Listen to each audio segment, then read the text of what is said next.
Lundi 28 décembre, à la piscine de Plateau Cailloux, la première journée du meeting de l'océan Indien s'est achevée avec le gala de natation synchronisée, un spectacle de toute beauté, véritable événement dans l'événement que l'on doit à la vivacité et à la créativité de cette discipline à La Réunion. La natation synchronisée réunionnaise a fait de gros progrès, surtout par le travail qui est effectué par un club qui est classé comme un des meilleurs clubs métropolitains et qui est le seul club ultramarin qui peut rivaliser dans les catégories espoirs ou même en élite nationale. Le duo français Margot Chrétien et Laura Auger, 8e des championnats du monde 2015, nous a offert un très beau spectacle. Les deux championnes, bien qu'en phase de préparation pour les prochains JO, y ont pris un réel plaisir. Nous, on est plutôt des compétitrices en fait, donc ça nous stimule énormément.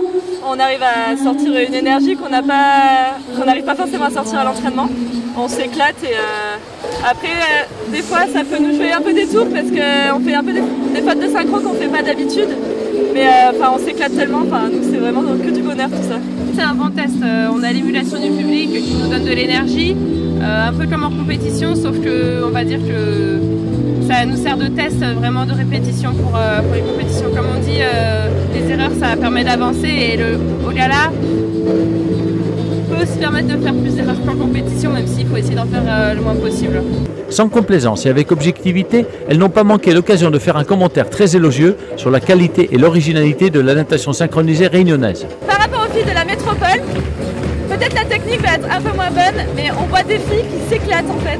Des filles qui sont heureuses de nager et vraiment, on le voit, on a des frissons quand on les voit nager, même si c'est pas parfait. Et la nageuse locale qui nous donne le plus de frissons cette saison, c'est bien évidemment notre vice-championne de France dont le bonheur est communicatif. En étant ici, comme à La Réunion, voilà, on fait pour notre passion.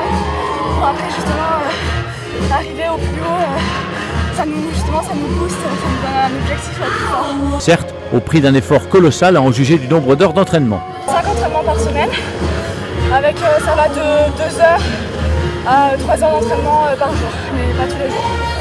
En tout cas, bravo, c'est un bon parcours et c'est une bonne chance. Merci beaucoup, merci. Allez, au revoir.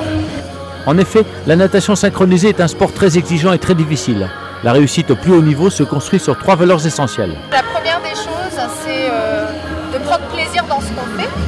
Quand on fait du sport, on le fait par passion au départ. Et quand on fait du haut niveau, c'est tellement dur, ça demande tellement de concessions que le plaisir est quand même essentiel. S'il n'y a pas de plaisir, il n'y aura pas de performance. Ça, c'est la première chose. La deuxième chose, je crois que c'est vraiment d'avoir une force de travail hors du commun. Nécessite de s'entraîner beaucoup. Les nageuses de l'équipe de France s'entraînent 7 à 8 heures par jour. C'est énorme, c'est beaucoup, beaucoup. Et donc, il faut vraiment aimer ça, travailler dur et longtemps. Donc, c'est très important aussi d'être capable de travailler, d'avoir une force de travail. On ne passe pas 8 heures dans une piscine si on n'a pas envie de réussir quelque chose. Donc la motivation et l'objectif à atteindre, c'est essentiel également. Une telle intensité n'est pas sans conséquence sur la relation entre l'entraîneur et ses nageuses.